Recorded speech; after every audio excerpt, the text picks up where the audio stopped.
All right, you're just joining in. Thank you for it. We are here at 1 o'clock Pacific, 4 o'clock Eastern for a session with my good pal, Steve Cadigan. Going to talk about the future of work. Going to find out all kinds of things that Steve's up to. Before that, you've joined early, which is great. And the reason that that's happening is because we're here at Speak Aid and you're here to donate some money. We are not taking that to go to Mexico and buy a bunch of tequila or to Vegas when it reopens and to double down on black, or number 8 in my case. But we're here to raise money for Crescent Society, the Red Crescent Society, sorry, and Red Cross. We've got 40 folks that have donated their time, 45 minutes a day, 8 speakers a day, 5 days straight. It's a bit like Live Aid, although I'm not Bono by any stretch, can't sing, and not going in the audience dancing with an 18-year-old. That was pretty wrong back then too, by the way. Anyway, that's a long story. I'm glad that you're joining. We've raised so far, I checked today, yesterday, $12,000 was raised for this little shindig that we put together. That's going straight to the folks that need it over at Red Cross and Red Crescent. Today, we're just over $1,000. You're going to see 2 ways in which you can donate, sorry. One is in your platform on the bottom left, there's a COVID-19 donate button. That's when you've joined in here. And there's another one we're going to put in the chat here. So there it is. If you have joined us already, a couple things to remind yourselves of. If you've never been to Speak Aid before, that's okay. In the panel that says join live stream that you did, above you'll see a black bar that says go full screen. When you go full screen, you're going to see the slides that you should still see here, but also you're going to see my face now. That's sad because this isn't the best looking face anywhere. I don't know why I'm still married, but yeah, it's working for me. But as soon as we introduce Steve, Steve's face is going to take over. He's got hair. It's much better. And you're going to then be able to see Steve and his PowerPoint, and he'll take you through the future of work. A couple other little reminders here. Put your chat on. So if you've gone full screen, or not, frankly, at the bottom, you'll see chat. Hit the chat, hit the chat. Say, hi, where are you from? Like, for example, if I already done it, I said, Dan from Victoria, not Texas, Victoria, British Columbia, Canada, the capital of the province of BC, hanging out in some kind of overcast clouds today. Tell us how you found out about Speak Aid, maybe. Tell us if you've donated already. Don't tell us how much, just, get going. Oh, we do have, Kansas is in the house. Hello, Heidi. Hello, Diane from Markham, Toronto. We got Jackie from Maryland. It's fantastic. We had folks from Africa today, from Europe. We got Jim from the LAPL. LAPL, the public library. I know Steve is based in San Diego today, so he's just south of you, Jim. Fantastic. Carolyn, good buddy from Burlington, Ontario. Tim is my man down in Tampa Bay, Florida. Krista Flanagan, how are you doing? She's over there in Vancouver. Okay, don't forget, donate. That's why we're here. Yes, you're here to learn. Steve is amazing. Him and I go back just about a decade. I'll give you a good intro of him in a second. But we're here to donate and raise some money for Red Crescent and Red Cross Society. I want to thank 4 main sponsors as well. I'm sorry, they've helped pay for this platform. We've got the folks at Degreed. Go to degreed.com if you're interested in sort of upskilling, reskilling, and sort of assembling all kinds of learning into one ecosystem. Fantastic stuff at degreed.com. We've got Get Abstract. Go to getabstract.com. They're going to give you, at the end of Speak Aid, a 2-month subscription to their free book summaries. There's my books in there. There's a whole bunch of the speakers that have been here. They're going to send them out to you directly. Thank you, Get Abstract. Thirdly, leadx.org. Good friend Kevin Cruz doing some great stuff with AI and HR and leadership development. Leadx.org. Go see Kevin. And then lastly, just a shout out to my friends in Ottawa. They have, the team there at Apex have donated a bunch of money in support of the executives at the federal government of Canada whom are flying by the seat of their pants trying to help this country where I live in sort out the pandemic. And they just wanted to provide a little bit of opportunity if they've got a downtime to check out some of these great keynotes that are happening. All right. So if you're with us just joining, we're 2 minutes past the hour. We're going to do intro of Steve. Again, if you haven't gone full screen, in the kind of panel that you see where you click live stream, little black bar, click full screen. You're going to see my face right now. You're going to see the PowerPoint, and we're going to get things going right here. Steve Cadigan, highly sought after talent advisor to leaders and organizations across the globe. He's the founder of his own Silicon Valley based firm called Cadigan Talent Ventures. Steve advises a wide range of innovative organizations that include the likes of Twitter, Eventbrite, GoPro, RBS, which is Royal Bank of Scotland, Telefonica, and the BBC. Guy gets around. He's regularly retained by some of Silicon Valley's leading VC firms as well, including the folks at Andreessen Horowitz, Index Ventures, Sequoia, and Greylock. Good Lord, there's a lot of them. He's a speaker, obviously advisor, he's a strategic counsel. He's doing all kinds of cool stuff. Prior to that, did you know, however, that he spent 25 years as an HR executive? I got to meet Steve when he was the first ever CHRO of LinkedIn between 2009 and 2012. And you know about LinkedIn because what a path did he set that organization on to eventually become acquired by Microsoft. I think they acquired you for the culture. That's what I think it's, Steve. So without further ado, my man's in San Diego today. He's here to talk to you about the future of work. Steve Cadigan, over to you, brother. All right, Dan, thank you so much for having me, and so great to be here, everybody. I wanted to first make a confession to you that this is the longest my hair has ever been in doing a presentation. So I don't know how many of you have had the same experience that I've had, which is I'm trying to find a bootleg hairstylist, but I've been unsuccessful in that regard. Anyway, I want to be able to spend time with you today just going through thinking around the future of work from two unique perspectives. From what does it mean for us in our careers, but also what does it mean for organizations as the world changes and the world looks very, very different. And like many of you, as a result of COVID-19 coronavirus, I've had to pressure test a lot of my theories and a lot of my thinking. Does it hold up in this new world? Do my ideas still make sense in how I see the world unfolding? But I invite you to listen, to give feedback also as we go through this relative to the notion of how does what I'm talking about reconcile with your view of the future of your own career and work? And also from the standpoint of if you're in a position of building an organization, hiring a team, and so forth. So let's dive in. You know, prior to COVID-19, this was one of my opening slides whenever I'm teaching a class around the future of work. Welcome to the VUCA world, you know, volatility, uncertainty. And what's been fascinating is that the future showed up a couple of months ago in the form of a virus, where we know less about the world right now than ever before. You know, the future is more uncertain on every dimension, more than at any point in our lifetimes. And I know that's not news to you, but if you think about that from a professional point of view, now you're calling into question, am I in the right company? Am I in the right industry? Am I in an organization that can contribute in what is increasingly an uncertain world? And that's a scary, scary place to be in. And as humans, we do not like being afraid. We do not like being in a place where we don't understand what's happening, and we can't have security and comfort in knowing what's next. And that's happening on every dimension of our lives right now. And it's really causing, I think, a lot of alarm. So when I think about the world of work, regardless of how we're going to phase back into something that is the new normal, this is still, I believe, something that's going to hold true. When people are looking at where should I go to work, or how should I think about my career, this is what workers are seeing today. There's a lot of new unicorns. There's a lot of disruptive organizations that have taken out industries or taken massive market share from entrenched competitors. At the same time, they're seeing new business models evolve. You know, whether it's a Tesla or a WeWork or Uber, Cabify, Airbnb, 23andMe, new models coming in and new ways of leveraging technology to create career opportunities in segments that never existed before.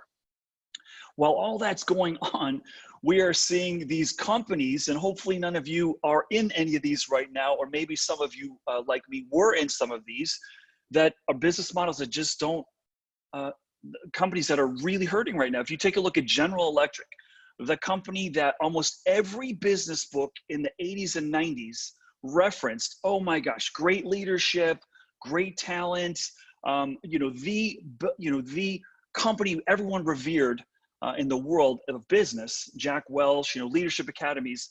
Well, in the last 20 years, they have lost more market share and market value than any company on the planet, almost $800 billion. And so that is shaking I think the foundations of what people should be perceiving is the right path for them to choose in terms of a career. And COVID is another layer on top of that. Am I working in the right place? And because so much is changing and so much is going on. So where does that leave people right now? And I think it leaves people in a place of just a quandary. You know, where should I go? What industry? And how do I think about this? And, you know, as Dan was mentioning, I have a great opportunity in what I do to be able to counsel and coach and work with organizations all around the world, particularly Europe and Mexico and across the United States. And the number one theme in every country with every leader is people aren't staying as much as they used to. I just can't retain talent. I don't understand the new psychology of work that's evolving that is driving people not to stay, and I don't know how to perceive that. And the knee jerk in almost every domain that I have this conversation in is, oh, those millennials, you know, those young kids that, you know, sugar high careers, a short attention span, disloyal. And I put it back on those leaders and say, well, first off, they're your children that you raised. That's number one. The second thing is, have you thought about the fact that those people have more visibility to choice of career possibility than has ever existed in history? They have more places to go. They can see more opportunity. And you're going to tell me that if you were 25 years old and you were starting your career and you could see that you could work in 50 other places and you could see how much more money you could make and how much greater the benefits are, you're still going to stay in the same place for 20 years? Bullshit. That's not true. So I think there's something else is at work here that's beyond just a millennial, simple, overly simplistic explanation. There's macro trends that have contributed here, and we've all built those. Many of us have contributed to those. If you're a junkie, a webinar junkie like I am these days, some of you may come across this guy, John Seely Brown. Now, in his era, John Seely Brown was working for the hottest, coolest Mac Daddy company of his generation, Xerox. Back in the 70s and the 80s, this was the place. And he ran Xerox PARC Research. For the last 20 years, since he stopped his regular operating role, he's dedicated his life to understanding the future of education. And his research has revealed something which helped me understand why I think people move around and why we see massive uptick in attrition around the world. And that is the shelf life of a skill is nowhere near what it used to be. We used to go to school, we used to gain some education, and we used to be able to parlay that for the bulk of our working lives. And that has completely changed over the course of the last few decades, where what you learned is a foundation, but we're going to have to constantly iterate. And you've heard from other speakers, if you've been tuning in like I have, that this notion of, you know, this notion of the skills gap is here. We've created technology that's accelerating way faster than our ability to build the skills to leverage that technology. So when I look at the world of work, some of the big trends above and beyond what I already said is job tenure, how long people are staying in companies is way down everywhere, every industry, okay?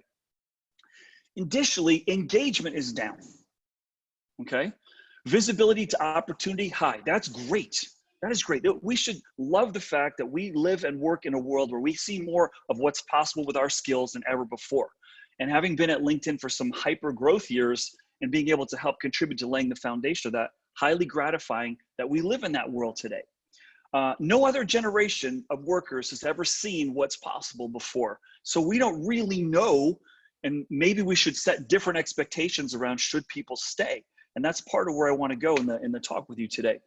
To those CEOs that I speak around the world who are very frustrated that people are leaving, the question I also ask them is, so are you guaranteeing people work? Are you guaranteeing that your industry is not going to get shaken, disrupted, challenged by a new upstart? Well, if you're not offering that guarantee, how can people offer you that same guarantee? So we're not seeing long-term offers of, you know, employment and reality of these long engagements being offered like they used to, or even being part of the discussion. It's happening all in the background. And so where does that leave us here? So it leaves us when we look at the world of, you know, corporate life, like that's pretty messy. There's a lot of stuff going around, a lot of unhappy people, a lot of people changing jobs. In North America, according to the Bureau of Labor Statistics, right now, the average tenure of a worker, all ages, non-farm workers, okay? So we're mainly talking white collar people right now. Anyone want to guess what the average tenure of workers is around the world? It's about 4.5 years, okay? There you go, Lori, bingo, you nailed it. Now you want to guess, when we break that down into age ranges, you want to guess how long the tenure is for people between the ages of 25 and 35. Anyone want to hazard a guess? Lori, you're on fire. What do you got? Boom, Lori's reading the same data that I am. 2.5 years. What, you're leaving? You just got here. 2.5 years, that's right. So in that crazy world where, and by the way, as a human resource professional, every company I worked for, including LinkedIn, incentivized me as a human resource executive to keep people longer. All my benefits around retirement matching or your stock purchase plan or your vacation accrual, mostly in North America because a lot of the workforce is non-unionized, all these things are tenure-based. All our benefits are driven off how long you're here. So here's a question I'll pose to you in your organization if you are seeing this trend of increasingly the tenure is coming down and how fast people are leaving is going up. Do any of you think that trend is going to change in the short term or even the long term? Are we just in a blip? Are we just in a situation where, oh no, things are going to change and we're going to go back to 10, 15, 20 years? I totally agree with all of you contributing in the chat, Rebecca especially. No, it's not going to change. So my question to you, my question to CEOs around the world is, if you don't think the tenure bar is going to change, what are you going to do differently? Why are you still fighting to keep people? Maybe, just maybe, there's a different way of thinking about it. So I was delivering a talk like this at the University of San Francisco, which is where I got my master's degree a few years ago, and painting a very messy picture of what the world of corporate life and organization life is like. And a professor raised his hand and says, Steve, how do you explain this? So you would think in a messy world, corporate profits are going down. But if we track corporate profits right now, pre-COVID-19, okay? We haven't come up with those charts yet. Look at that. This chart does not support bad things happen when tenure goes up and engagement goes down. In fact, you could argue on a simplistic level, it supports the opposite. So maybe we've been overestimating the value of retention. Maybe we've been underestimating the value of new people and new ideas from different industries and different companies contributing to seeing how to solve problems differently and creating value in different ways. So let's explore that a little bit, because this is where I'm like, okay, I spend a lot of time. A messy reality should be creating a blockage, underperforming corporate metric. Not seeing the case, not seeing that as the case. Fascinating, right? So take a look at this here. I happen to spend a lot of time living, working in Silicon Valley. And here are some of the highest valued companies that have come out of largely the United States on this list, okay? Take a look here. And I know it's a busy chart, so I wanna give you a second to absorb this. Many of these are considered, or were considered unicorns. Some of the highest valued companies on the planet. Take a look at the average length of service in these organizations. None of them, if you notice, none of them have an average length of service over 2.5 years. None of them. So you can't tell me that the lack of tenure and the lack of keeping people a long time hurt these people. You can't tell me that. And again, if you're really a data person, which I'm not really, but I appreciate good data like this. If you're really a data person, say, well, Steve, hang on. A lot of those companies are on a fast hiring ramp. So those numbers are really not as accurate as they might be in a steady state. And I would say, well, what is a steady state? Their steady state is growth. Their steady state is onboarding new people and new ideas. So I think we should take a lesson from some unicorns. We should take a lesson from some of these organizations to go, wow, growing an organization at hyper speed maybe delivers something different than we thought. And so if I were to share with you my experience having worked at LinkedIn for 3.5, 4 years of craziness where we doubled the size of the population every year, LinkedIn had an exit about 9 years from being founded, a $26 billion exit. And at no point in the life of that company was the average tenure of that company more than 9 months. Yeah, which is absolutely astounding when you think about it, 9 months. And so maybe we have really, really undervalued the fact that new people and new ideas and new solutions and new ways of solving problems can really contribute something very, very different than what we thought. And I know, my traditional brain is like, get the best people. I don't want to lose my top talent. That's a bad thing. My brain is wired the same way. But, there's merit to moving around, above and beyond, hey, I'm a job hopper because I want to get a better salary. There actually are good reasons to move. Your network grows. When I came to Silicon Valley, I came from an insurance company where people were lifers. You went there and you died there. You never changed. And it's wonderful people. I loved it. But I always felt inside in my stomach, there might be something different out there. And when I went to Silicon Valley, I joined a company called AMD. Within a year, I had friends that went to go work at Oracle, at Yahoo, at Xerox, at Silicon Graphics. That company's dead now, but it was hot back in the day. That's where Al Gore founded the internet. But lots of really, massive exponential growth of my network, which really helped me have people come to me and say, hey, would you want to come work over here? Do you want to come work over there?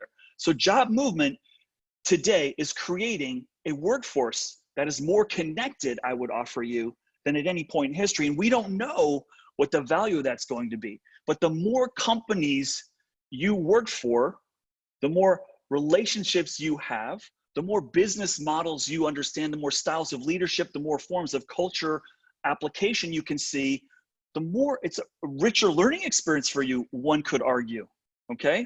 And so I think we need to look deeper that there is value for these people in moving from one organization to the next. Above and beyond that, as someone who does a lot of career coaching, we don't know when we come out of the womb, when we come out of university, when we come out of grad school, we do not know the perfect job for us. I'm sorry, even if you think you do not know, because there are millions of different jobs. And unless you've tried every single one, you don't know which one is going to make your heart sing the most. You don't know if you like a small company, a big company, a growing company, a shrinking company, a nationally owned company, a global company, a company that's on a turnaround, a company that's going through an IPO, a company that's getting acquired, a company with crazy leadership, a company with a rent-to-see. You don't know, because there's all kinds of different forms and different cultures in all those. But if you try to go to different places, I think there's a greater chance you might find something that you really like. So I was giving this talk a few months ago at a conference, and I was saying, we really are, maybe we're overvaluing tenure too much. And someone said, well, Steve, we've got these, 5-year jackets, 10-year dinner with the CEO, 15-year, you get the special chair. He goes, should we be giving like, hey, it's 2 months and you're still here, congratulations, let's go celebrate. I mean, that's kind of crazy. But it used to be safety was standing still and being stationary. And I think what we've started to see in a world where things are changing really fast, safety is becoming movement. Or said better, movement is becoming safety. And because the more I know, the better my network, the more opportunity I have to grow, the more valuable I can be in an uncertain future, right? And so that's just something to think about. I think there's just a new psychology of working here, where it's like, hey, no company's making me any promises. I got to control my destiny. Staying too long in one place may be a risk. I've done recruiting my whole life. 20 years ago, you look at a resume and say, you left after 5 years? Like, you're a short timer. And now it's like, what? You're still there 5 years later? Are you challenging yourself? And it's like, it happened really fast. I caught myself asking that question and thinking it inside my inner voice. But I think people perceive now staying too long in one place is a risk. It's a meme that's developing. I'm seeing it everywhere. I mean, ask yourself, those of you around my age in your 50s, ask your kids, ask your friends, who are in the younger generation, like, how are you seeing that? And do you believe that notion of safety is more in movement today than it is being stationary? So anyway, I think it's really super fascinating. And, you know, I would argue, and companies do not like to hear this, but I would argue that organizations really need to rethink their talent strategies, and that you need to be able to keep people longer. If that's what you want, you need to make it easier for them to go. You need to make them better. And so I've got this notion of learning velocity, which I think is the most important thing that you need to demonstrate as a professional, and your company needs to demonstrate if you want to hire great people, is if you come here, you will grow more than anywhere else, okay? And yes, your experience and your knowledge, your education is really important, but in an uncertain world where we don't know if our business will be different tomorrow, a la COVID-19, guess what, it's here.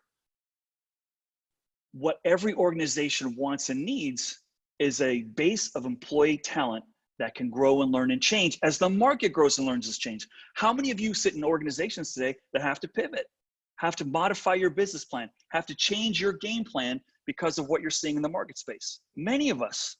And the more adaptable, the more agile your organization is, the more capable they are of learning new things and applying them, the less stuck they are at being deep, narrow experts, the more likely you're going to be able to navigate the inevitable change in the market. And so that's why I say on the bottom of this slide, I really believe this with my heart. I believe increasingly you will be more valuable for what you can know than what you do know. You're more valuable to me if you show me you have learning velocity and can grow and learn. And increasingly, I'm working with firms that are measuring someone's learning velocity and capability over the course of their career. Not how long they were somewhere, how fast they're able to learn things, how fast they're able to apply things. I'm sure some of you have already seen this chart, so I'm not going to spend much time on it, but what we've seen is, you know, the old model of a career, you know, you learn, you work, you retire, and that has obviously morphed into you learn, you unlearn, you relearn, you work, you learn, you change, work, learn, change, in the cycle, and we're working and living longer, and we're healthier by and large, you know, post COVID-19. So it's just an interesting framework that sort of hit us, and it kind of leads us to this place of, so what does that all mean, you know?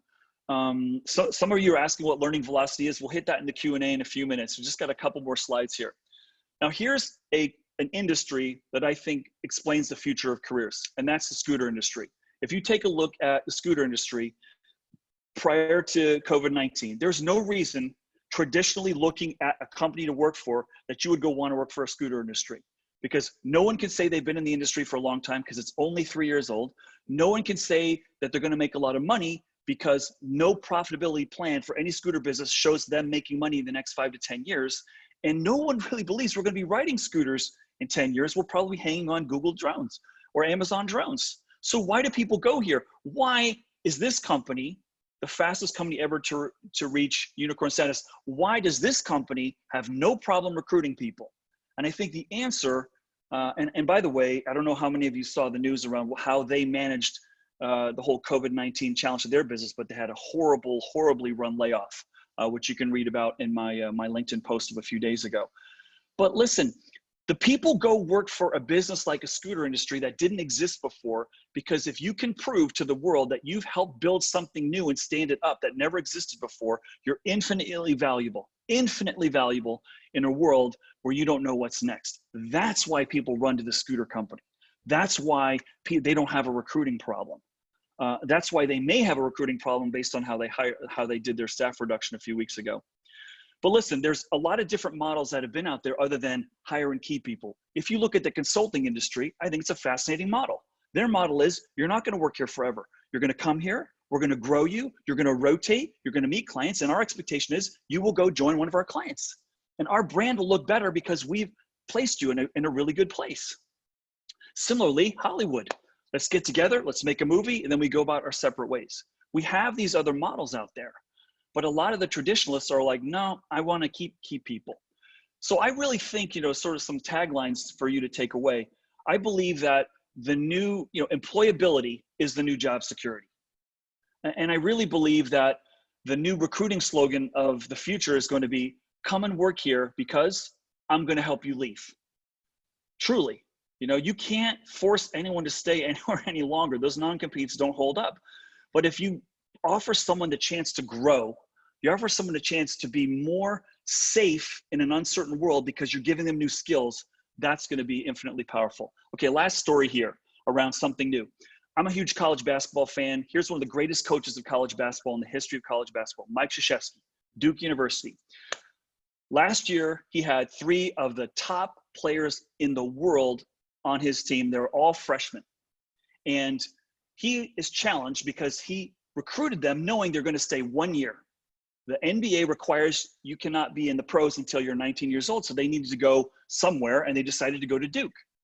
And here's Mike's challenge, and here's a challenge that I think I want you to think about from an organization point of view of how he has pivoted his business model. He said, come here and join my team, and I'm going to make you world-class in 1 year. And he's got to do it every year with a new group of people because the deal is the best talent's not going to stay, and he knows it. So what he did is really fascinating. He accepted that model, they're not going to be here. And he says, come here, and I'm going to develop you better than any other school. Your value is going to increase. We've got a great culture here, a winning culture. I'm going to grow you as a player in person. And no other experience in any other school can match what you're going to get here. So come here, you're going to be on TV more. And by the way, our alumni do better than any other school out there. So no matter if you don't make it in the NBA, you can be a broadcaster, you can be an analyst, you can be a coach. I will help you. Completely different business model in that domain. Okay, I want to wrap up here with just some final thoughts, and then we'll hit it up for the Q&A. I really think at this time right now, COVID-19, where if you're like me, you feel like you're going to class. I'm in a biology class every day learning about viruses and disease spread. I'm in a leadership class watching all these examples of good and bad leadership at the national level, at the global level, at the humanitarian organization level, at the corporate level, and we're seeing a whole wide range of how people are handling crisis. It's hard. But if we think about the future work, we know it's going to continue to be different. We know it's going to continue to evolve. And I do think that safety and security is going to come from knowledge and growth. The more someone knows and the more they can contribute and feel safer in a highly uncertain world that's very, very unpredictable. So lastly, the last point I want to make here is, and really it's just related to COVID-19 too. I think when you're looking at the world of work, you're looking at your career, you're looking at your talent strategy, you need to think about this in a sustainable mindset, not a situational mindset. Right now, people are looking at the situation, house on fire. We have got a panic in the streets and we've got a pandemic and we need to let people go. And some organizations are like, yeah, we got to fire a bunch of people. Well, the way you fired those people, instead of telling them you looked for 20 other ways to try to save their work, is now going to lead to a situation that's not sustainable for you when we come on the other side of this thing. So those are my ideas. Dan, I'm going to turn it over to you. We can go through some questions and take it from there. This is amazing. I could probably chat with you for another 4 hours. I've got so many things running through my head right now. Let me ask one back to the earlier slide about tenure. And I mean, I've seen that slide before through Business Insider, or I saw the graphic at least. And the question I have for you is, you spend so much time in the Valley and helping high tech, et cetera, given your pedigree and your experience. What can others who are kind of looking at that and saying, oh my God, glean from that with other industries? Or do you notice, there's either parallels or it's disparalleling? Is it something that we need to keep mindful of that, that's just the way high tech works in the Valley? Or is it something else that we should be learning from? Yeah, Dan, what I see, it's a great question. And what I see when I go to quote unquote non-high tech industries or places or geographies, they're feeling the same pain. It may not be as expressed at the same extreme level. Maybe their numbers went from 10 years to 6 years to 3 years versus, from 5 years to 2 years. But they're feeling the same thing. And what we didn't have time for in this talk today is this notion of where I think this is going to play out. And if we think about the rephasing into businesses is in an uncertain world, nobody wants to hire someone that they may have to fire. So I think we're going to see a much larger contingent workforce come out on the other side of this thing. And I think that's going to be an interesting development to see, that people are going to have more temps, contractors. I think temp and contractor is no longer going to be unsexy. I think it's going to be sexier. In the States, we have a real health insurance dilemma and how we work that because we don't have the socialized medicine. So if you are a temp contractor, you've got a huge insurance premium that you have to pay. But I think for those organizations that are not, quote, tech, I think the same holds up. People see opportunity like they've never seen before. And I think the investment in growth is super important right now to make them, safer for the future. Because if no matter where you're sitting right now, in whatever industry or geography, you're wondering, am I safe? Am I safe? And did I make the right bets? I mean, Dan, you and I are speakers right now. We're like, I don't know when there's going to be another conference, like that's a big, wow, we're going to have to become video presenters here. And that's a different pivot for us. So everyone's trying to ask themselves that question right now. Louise has an interesting question about sort of asking, should we change the nature of benefits, such as offering to shadow executives or rotation across departments to help build those skill sets and experiences? I mean, every CHRO's on wish list, I suppose, is the job rotations, right? Everyone says this year we're going to do job rotations. We're going to make sure that engineering is talking to marketing. Marketing is going to spend time with sales. And so are there ways in which that you see building up the intellect and the networks, ways in which that we can offer those types of benefits? What are they? Yeah, absolutely. Great question, Louisa. And here's the way I think about this. And there's a great company up in Sweden, Spotify. I'm a Spotify, subscriber. They've made it a corporate policy. You cannot be in your job more than 2 years. So that's a rotation. Now, we've always known job rotations are a good thing. And when I'm talking about learning and learning velocity, I'm not talking about going to the best university that's near you and bringing professors in. I think the learning needs to be on the job and experiential. And so yes, job rotations, different assignments. And this is a big leadership challenge. Like most of us as leaders grew up and get the task done. Now the task needs to be grow your people and get the stuff done. We need to do both of those. Otherwise you're going to go. If I'm not growing, I'm out, because I can see over there, they're growing faster, or they're investing in something, a new technology or a new process that I want to learn and be a part of. So absolutely, I think that, rotation is good. What's really smart about Spotify is this: in a world where people are leaving faster, the more other people know how to do something, the less you have single points of failure and vulnerability if someone does go. You follow me? So that's why it's even better if, and that's what I say, plan for it. Don't try to kid yourself that you're still trying to fight to keep people forever. Plan for people leaving. Maybe the new model is, wow, if we get someone here 2 years, that's awesome. That means we need a different pipeline, that we need to structure how people do work differently. But I think there's this big, elephant in the room conversation. Most of these organizations, they're pretending people aren't leaving, and they are. And no one thinks it's going to change, but they're not changing their models. So there's something here that's dawned on me with Don Loney, who just happens to be my editor, who's joined us today. And he's talking about the paradox, right? So you offer that learning experience that juices people, as he says, but how do you kind of create learning that leads to sustainable organizations? Doesn't it mean learning is situational? It's a good question. What kind of point? So Don, here's the way I look at that. And that's a great question. That's why people are slow to change the model. The question comes down to, my job as an organization is to create value. My belief system is the longer people stay, the more trust is built, the more organizational muscle is built, we will produce something better and become a place where people want to stay longer. Yeah.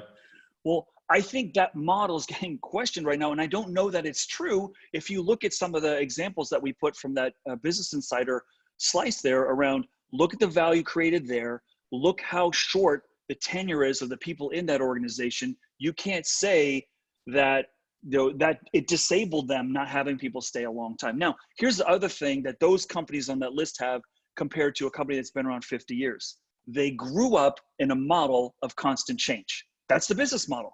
Yeah. When we built LinkedIn, there was no big thing that we didn't have to go through a digital transformation. The work every day was a digital transformation, and that's how people see it. And so, if you're in a company that's been around for 50 years, this is harder. That's not how you've done it. And if you look, banking's a great example. I would hate to be in the world of banking right now, because everyone's coming at, if Google's coming after you and Amazon's coming after you, you better watch out, and PayPal and so forth. So, but what the challenge there is, they have to really reinvent. So do we get a digital army that cannibalizes the rest of the business, or should we try to retrain everybody? Because right now, the bank is here. This is the Yeah. bank now. Yeah.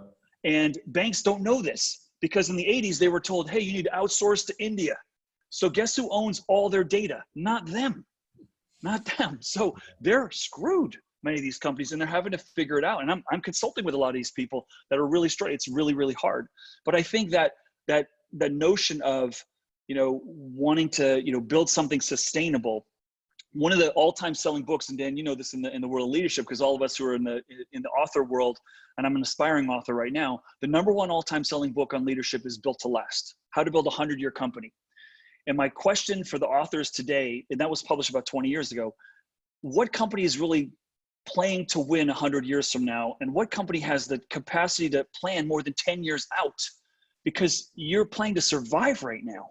And so that, that goes into, well, how much should we grow talent and how long should we keep people if we're just trying to stay afloat, So that brings and maybe, it brings up a question about the DNA of leaders has often been very anti-Coach K. Coach K, with your example of the big three, and by the way, RJ Barrett is the best of those three because he's Canadian, obviously, right? Is to build in a talent development pipeline and know that is going to churn. But what Coach K is thinking about is, I'm not going to hoard these three gentlemen for 4 years. And then leaders whom are in organizations, public sector, government, whatever, they're like, no, I want to hoard that talent because I invested in that person and that person's going to stick with me for at least 5 years. I think the hoarding mentality and not having the DNA of my job is to graduate you somewhere else is part of the huge problem here.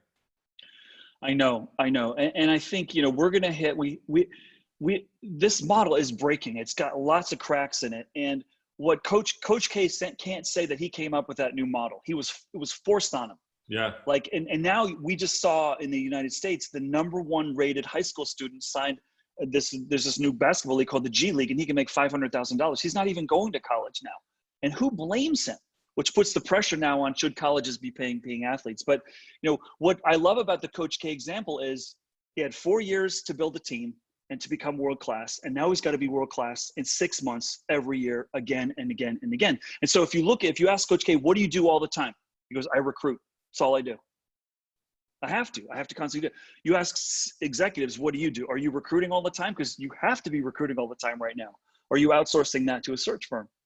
It's interesting. I don't know. That's the key, right? Yeah. That's the key. It's like there's a lot of outsourcing going on, not just your data point with financial services, but like, oh, we've farmed that out. We've got that firm taking care of our future. I think that's inane, if not insane. Yeah, it is. I think the strongest muscle, and again, I'm biased because it's where I'm from. It's where you're from, the talent space. Yeah. The most important muscle you need in an organization is the ability to draw great talent, to build great talent. And why would you ever outsource that? In some countries, recruiting is a dirty occupation, seen as a dirty occupation, but it's really different. But I just wanted to clarify something on the last dialogue chain that we had there, Dan. It's like, I don't know how this is going to play out, but the message I want to leave with people is hanging on to the retention model and not thinking of a different way that this could play out, like consulting. Come here, I'll make you better, and I'm good, you're going to go, leads to another really interesting dynamic, which is in a world where more people are leaving than ever before, it's a world where you have more alumni than you've ever had before. Yeah. So when I go talk to these companies, people are leaving. I say, so you have more people that used to be here than ever before? Yeah. What are you doing with those people? Are you curating that alumni? Or did you adopt the Tony Soprano school of HR, and when you quit, you're dead to me? And that's, so many people still think that way. Like, you dumped me like a boyfriend that you didn't like. I thought we had something special here. I don't want to talk to you again. It doesn't work. It doesn't work anymore. And we have to think about extending how we create value from our alumni. When they leave, maybe they refer people here. Maybe they take on a project. Maybe we do a partnership with their new employer. We have to get out of this, you work for me or you work for somebody else. And I think it's going to become a little bit more fluid. It has to. I don't know exactly how it's going to play, but it just fascinates me to try to dive into it and try to figure it out.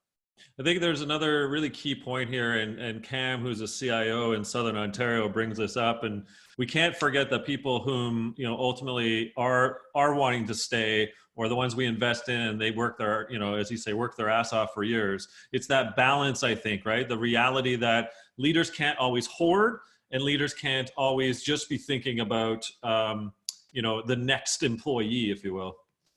Absolutely, absolutely. And again, listen, I've been rewarded my whole life, and I've been focused my whole life on trying to keep my best people as long as I possibly can, because I do believe sometimes your minority talent, superstar talent, creates a disproportionate positive impact. So, I'm not saying throw that out the window and don't expect anyone to stay, but I am saying maybe you take some of those dollars that you're fighting to keep everyone longer, and you say, you know what, this demographic or this kind of work is going to be a much more fluid transitional workforce. Over here, we're going to try a little bit of a different strategy, and just think of it differently.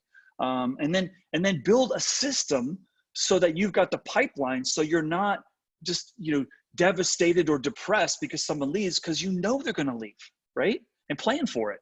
Yeah. Oh, you are a gem. Listen, quick plug for you. When's the book ready, and what's it going to be called?